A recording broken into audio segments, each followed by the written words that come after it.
From the world of John Wick ballerina തിയേറ്ററിൽ പോയി കണ്ടു.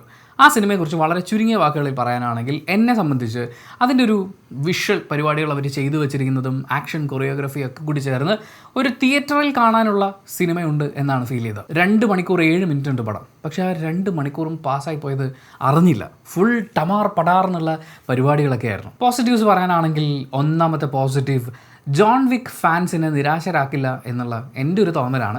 ഞാൻ ജോൺ വിക്ക് സിനിമകളുടെ ഒരു ആരാധകനാണ്. എന്നെ സംബന്ധിച്ച് എനിക്ക് യാതൊരു തരത്തിലും നിരാശ ഉണ്ടായിട്ടില്ല. മാത്രമല്ല ഇതിനൊരു സ്റ്റാൻഡ് അലോൺ ഒരു പവറുണ്ട്. ജോൺ വിക്കിൻ്റെ ക്യാരക്ടർ ആൻഡ് അദ്ദേഹത്തിൻ്റെ ക്യാരക്ടർ വന്നു പോകുന്ന സീനുകൾ ഇതൊക്കെ നമ്മൾ ട്രെയിലർ കാണുമ്പോൾ പ്രതീക്ഷിക്കുന്നതാണ്. അതൊക്കെ അതിൻ്റേതായിട്ടുള്ള ഭംഗിയിലുണ്ട്. പക്ഷേ അത് മാറ്റി നിർത്തി കഴിഞ്ഞാലും സിനിമയും അതിലെ ആക്ഷൻ രംഗങ്ങളും എനിക്ക് ഭയങ്കര സാറ്റിസ്ഫാക്ഷൻ തന്നിട്ടുണ്ടായിരുന്നു. അറഞ്ചം പുറഞ്ചം അടി ഇടി വെടി പുകയാണ് സിനിമയുടെ തുടക്കം മുതൽ അങ്ങോട്ടേക്ക് നമ്മൾ എന്താണ് കാണാൻ പോകുന്നത് എന്നുള്ളതിൻ്റെ ഒരു ട്രെയിലറാണത്. അത് കഴിഞ്ഞ് പിന്നീട് അങ്ങോട്ട് വരുന്ന ഓരോ ഫൈറ്റ് സീക്വൻസുകൾ, പ്രത്യേകിച്ച് ഒരു നാട്ടിലേക്ക് എന്നൊരു നാട് മുഴുവൻ ആക്രമിക്കാൻ പറ്റുന്നു എന്ന് പറയുന്ന പോലത്തെ ഒരു പരിപാടിയുണ്ട്. അവിടേക്കൊക്കെ എത്തിക്കഴിയുമ്പോൾ അവർ തീയൊക്കെ വെച്ച് കാണിച്ചു കൂട്ടിയിട്ടുള്ള കാര്യങ്ങളൊക്കെ ഉണ്ടല്ലോ, വിഷ്വലി അത് ഭയങ്കര രസമാണ് കണ്ടിരിക്കാൻ. അതിനൊത്ത കഥ എന്ന് വേണം ഈ സിനിമയുടെ കഥയെക്കുറിച്ച് പറയാനായിട്ട്. ഇതിനകത്തൊരു കൺവിൻസിങ് ഫാക്ടറുണ്ട്. എന്ന് വെച്ചാൽ വലിയ റോക്കറ്റ് സയൻസ് പരിപാടികളൊന്നുമല്ല. ഇപ്പോൾ ജോൺ വിക്ക് കാണുമ്പോൾ പട്ടിയെ കൊന്ന ആളോട് പ്രതികാരം ചെയ്യാൻ ഇറങ്ങുന്ന, ആരെയും എന്തിനേയും തീർക്കാൻ കപ്പാസിറ്റിയുള്ള എക്സ്പീരിയൻസ് ഉള്ള ഒരു ക്യാരക്ടർ എന്ന് പറയുന്ന പോലെ നമ്മൾ എവിടെയൊക്കെയോ കണ്ടു മറന്നിട്ടൊക്കെയുള്ള അച്ഛനെ കൊന്നതിന് പ്രതികാരം വീട്ടാൻ ഇറങ്ങുന്ന മകൾ എന്ന് പറയുന്ന പോലത്തെ പരിപാടിയുള്ളൂ. പക്ഷേ അതിൻ്റെ ഒരു കൺവിൻസിങ് ഫാക്ടർ, ഇവരിങ്ങനെ ഫൈറ്റ് ചെയ്യുമ്പോൾ അല്ലെങ്കിൽ ഈ ഒരു ആറ്റിറ്റ്യൂഡ് അവർക്ക് ഉണ്ടാകുന്നതിൻ്റെ ഒക്കെ അതിൻ്റെ കാര്യകാരണങ്ങളൊക്കെ കണ്ടിരിക്കുന്ന പ്രേക്ഷകന് മനസ്സിലാവും. അതിൻ്റെ കൂടെ തരക്കേടില്ലാത്ത രീതിയിൽ നമുക്ക് ഇമോഷണലി കണക്ട് ആവും. നമ്മൾ കണ്ടും കേട്ടും പരിചയമുള്ളൊരു കഥയാണ്. ഇതിലെ ട്വിസ്റ്റ് ഒരു ഫസ്റ്റ് ഹാഫ് കഴിയുമ്പോഴേക്കും എന്തായിരിക്കും ഇതിലെ ട്വിസ്റ്റ് എന്നുള്ളത് നമുക്ക് ഏകദേശം മനസ്സിലാവും. First half in the sense ഏകദേശം 1 മണിക്കൂർ ആകുമ്പോഴേക്കും അപ്പോൾ ഇതാണ് സംഭവം എന്നുള്ളത് നമുക്ക് മനസ്സിലാക്കാൻ പറ്റും. ചിലർക്ക് അതിനു മുമ്പ് മനസ്സിലാക്കാൻ പറ്റിയേക്കും. പക്ഷേ അപ്പോൾ പോലും ഇവരിത് എങ്ങനെ എക്സിക്യൂട്ട് ചെയ്യുന്നു, ഇതിൻ്റെ ഫൈറ്റും പരിപാടികളൊക്കെ എങ്ങനെയുണ്ട് എന്നുള്ളതാണ് നമ്മളെ പിടിച്ചിരുത്തുന്ന ഒരു ഘടകം. മറ്റൊരു പോസിറ്റീവ് ഇതിലെ റെഫറൻസുകളാണ്. ജോൺ വിക്ക് ഓഫ് കോഴ്സ് ഉണ്ട്,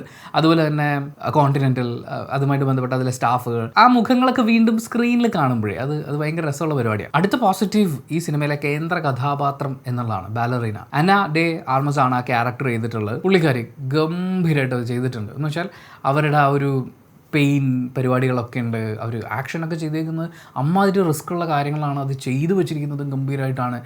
നമുക്ക് അത്രയും കൺവിൻസിങ് ആണ്. അവർ ഇടിക്കുമ്പോഴും ചാടുമ്പോഴും മറിയുമ്പോഴൊക്കെ നമ്മൾ കൺവിൻസ്ഡ് ആണ്. അവർക്കിത് ചെയ്യാൻ അറിയാം, അവർക്കിത് ചെയ്യാൻ പറ്റും എന്ന് പറയുന്ന ഒരു ഫാക്ടർ അത് സമ്മതിച്ചു കൊടുത്തേ പറ്റുള്ളൂ. എന്നാൽ അതേസമയം അതിൻ്റെ ഇമോഷൻസും കാര്യങ്ങളൊക്കെ വർക്കായിട്ടുണ്ട്. അവരുടെ കുട്ടിക്കാലം ചെയ്തിട്ടുള്ള കുട്ടി വരെയും അത്രയും രസമായിട്ടാണ് അത് ചെയ്യുന്നത്. മറ്റൊന്ന്, ഇതിലെ VFX പരിപാടികളൊക്കെ അവർ ചെയ്തു വെച്ചിരിക്കുന്നത് ആക്ഷൻ സീക്വൻസുകൾ.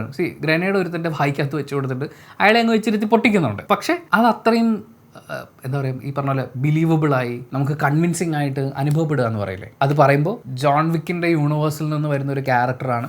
അപ്പോൾ ഒരുപാട് പേര് വെടികൊണ്ട് മരിക്കും, കുറേ ആൾക്കാർ ചിന്നി ചെതറിപ്പോവും, കട്ട വയലൻസ് ഇല്ലേ. അതാണ്, നിങ്ങൾ കുട്ടികളുമായി ദയവ് ചെയ്ത് തിയേറ്ററിൽ ഈ സിനിമ കാണാൻ പോകരുത്. നമ്മൾ ഈ സ്ക്രീനിൽ കാണുന്നത് ഒരു സിനിമ മാത്രമാണെന്നും അതൊന്നും ജീവിതത്തിൽ അനുകരിക്കാൻ പാടില്ലാത്തതാണ് എന്നും കൃത്യമായ വ്യക്തമായ ബോധ്യവുമുള്ള ആളുകൾ മാത്രം ഈ സിനിമ കാണാൻ പോകാൻ പാടുള്ളൂ എന്നേ ഞാൻ പറയുള്ളൂ. അങ്ങനെയുള്ള കൂട്ടുകാരെ മാത്രമേ നിങ്ങൾ സിനിമയ്ക്ക് കൊണ്ടുപോകൂ. അങ്ങനത്തെ കുറച്ച് രംഗങ്ങൾ സിനിമയിലുണ്ട്. ബാക്കി മൊത്തത്തിൽ ഇതിൻ്റെ സൗണ്ട് വർക്കുകളൊക്കെ ചെയ്തിരിക്കുന്നത് എല്ലാം വളരെ രസമായിട്ടാണ് എനിക്ക് ഫീൽ ചെയ്തത്.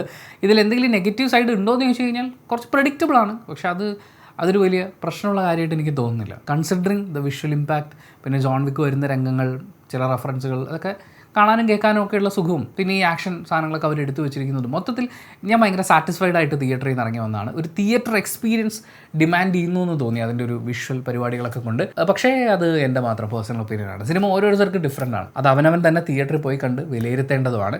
അപ്പോൾ അങ്ങനെ തിയേറ്ററിൽ ഈ സിനിമ കണ്ടിട്ടുള്ള ഒരാളാണ് നിങ്ങളിൽ, നിങ്ങളുടെ അഭിപ്രായങ്ങൾ കമൻറ്റ് ബോക്സിൽ രേഖപ്പെടുത്തുക. കമൻറ്റ് ബോക്സും കൂടി വായിച്ചിട്ട് സിനിമയ്ക്ക് പോകണോ വേണ്ടിയോ തീരുമാനിക്കുന്ന ആളുകളുണ്ട്, അവർക്കതൊരു വലിയ സഹായമായിരിക്കും. അപ്പോൾ thank you so much. Video ഇഷ്ടപ്പെട്ടാൽ ലൈക്ക് ചെയ്യുക, കമൻറ്റ് ചെയ്യുക, ഷെയർ ചെയ്യുക, സബ്സ്ക്രൈബ് ചെയ്യുന്ന കാര്യം പരിഗണിക്കുക.